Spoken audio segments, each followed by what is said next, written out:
What, like with a cloth or something? Well, no. She didn't just delete tens of thousands of those emails, she wiped the server clean. The server will remain private. I've been the most transparent public official in modern times, as far as I know. Is this how you do it? Roping off the press and their questions from even talking to you at a parade? I did not email any classified material to anyone on my email. There is no classified material. Nothing that was sent at the time or received was secret. Her defense? They weren't marked classified. They couldn't be marked classified because by not using government servers, she actually prevented the government from reviewing her emails. It is a federal crime to negligently handle classified information under 18 U.S.C. 1924. It is a federal Class A felony under 18 U.S.C. 798. She's committed a Class A misdemeanor under 18 U.S.C. 1924. If there's a connection between Cairo and Benghazi, she said this: there's no connection between the two. Your experts knew the truth. Your spokesperson knew the truth. Greg Hicks knew the truth. But what troubles me more is I think you knew the truth.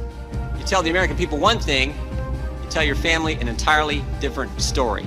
When she certified under oath, quote, under penalty of perjury to a federal judge that she had surrendered all of her emails to the State Department, in fact, she had not.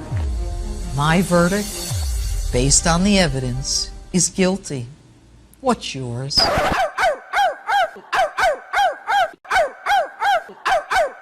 The great story here, for anybody willing to find it and write about it and explain it, is this vast right-wing conspiracy. It's no secret that we're going up against some pretty powerful forces that will do and spend whatever it takes to advance a very different vision for America.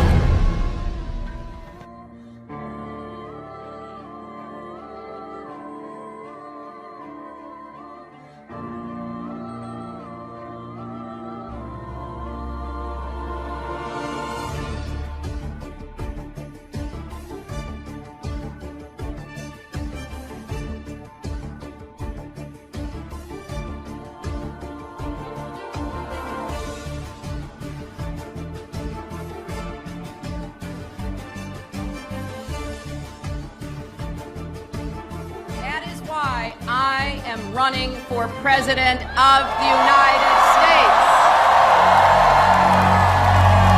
The people want to know Hillary, the Hillary that I knew back here in Arkansas.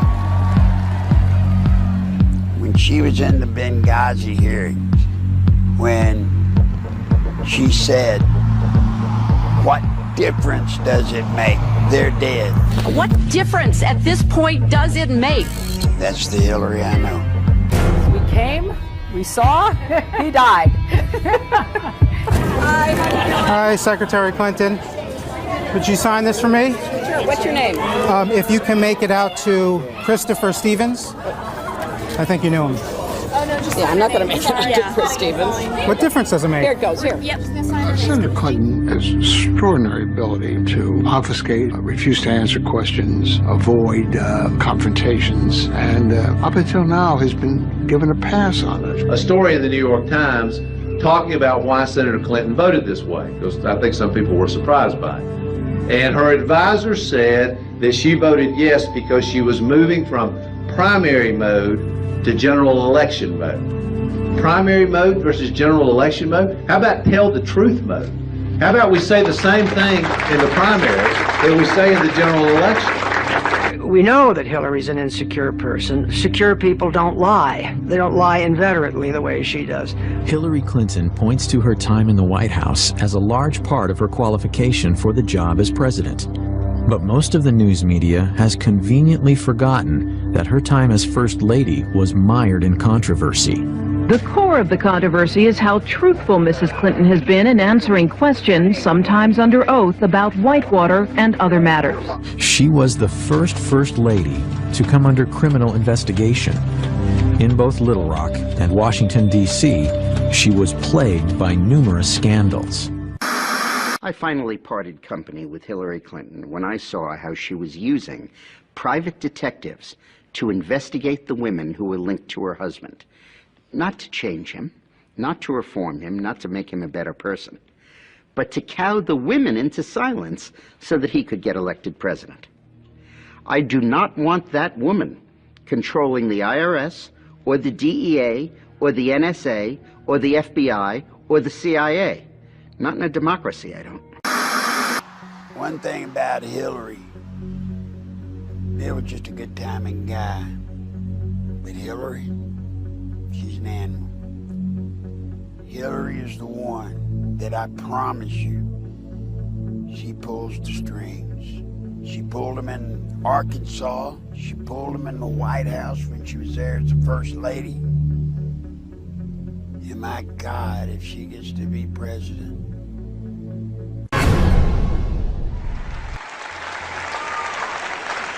I'll tell you a couple of stories about fraud.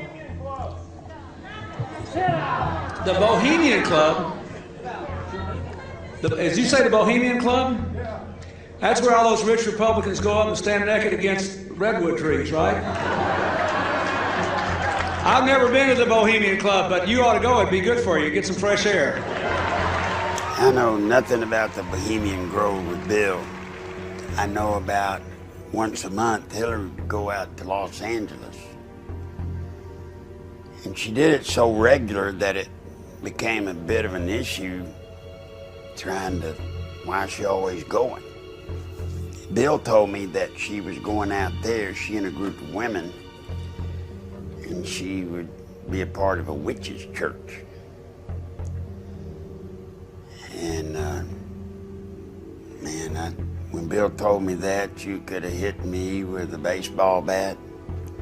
I tried to point out to him. You realize what had happened if that got out? Of course, my job is to make sure it didn't get out. Now, I don't know today if Hillary still partakes in the witch ritual. I don't know that I even know what the ritual was. But for the better part of many years, Hillary would go quite often, whether it was regularly once a month or maybe once every couple of months. She would go out on a weekend simply to be a part of it.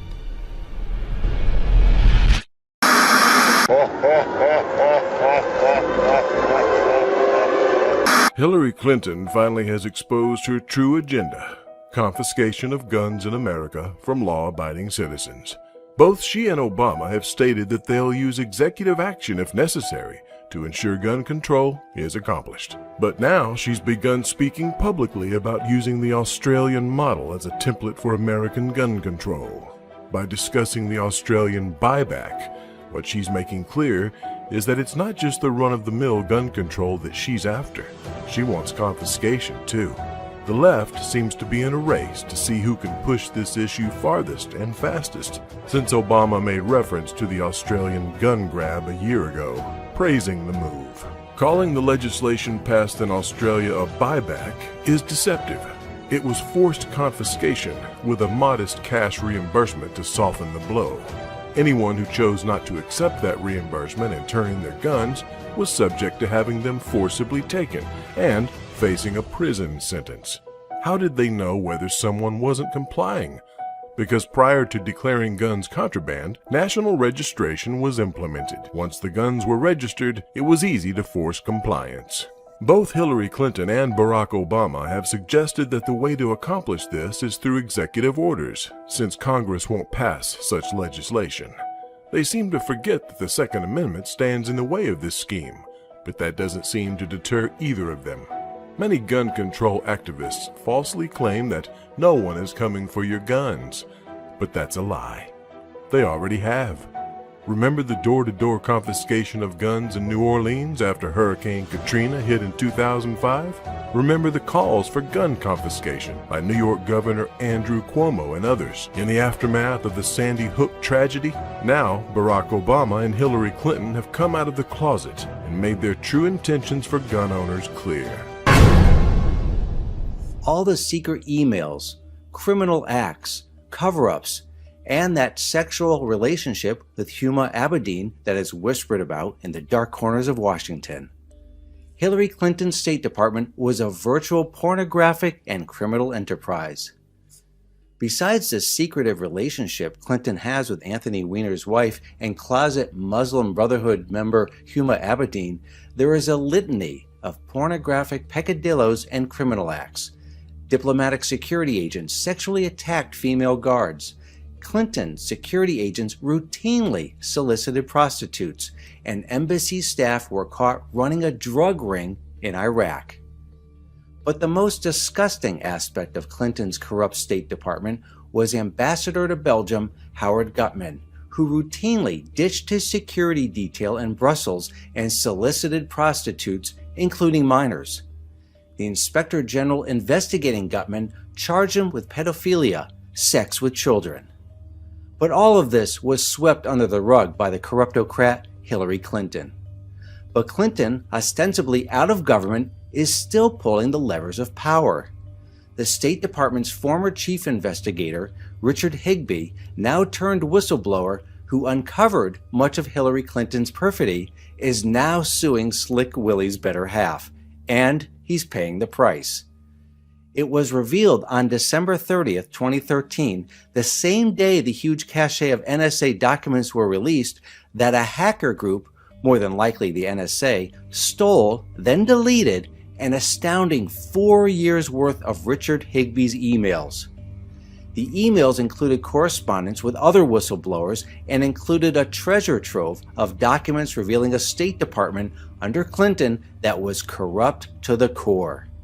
Another State Department whistleblower, Aurelia Fednizen, didn't get her emails stolen. Instead, she received the shakedown treatment, a mob-like visit by State Department thugs who camped out in front of her house and harassed her children. But stealing emails and shakedown tactics was just one part of the attack against State Department whistleblowers. On June 29, 2013, in what is reminiscent of Nixon's plumbers, Richard Higbee and Aurelia Fednizen's lawyer's office was broken into, in which documents and computers were stolen, more than likely ordered by Hillary Clinton's minions. If you think Barack Obama is a corrupt president, you ain't seen nothing yet. Hillary Clinton will make Barack Obama look like a choir boy. And unlike Barack Obama, Hillary Clinton has been around the block a few times and has the keys to all the secret doors in Washington. Most notably, the door that leads to a massive electronic file on every single American. Be afraid, America. Be very afraid.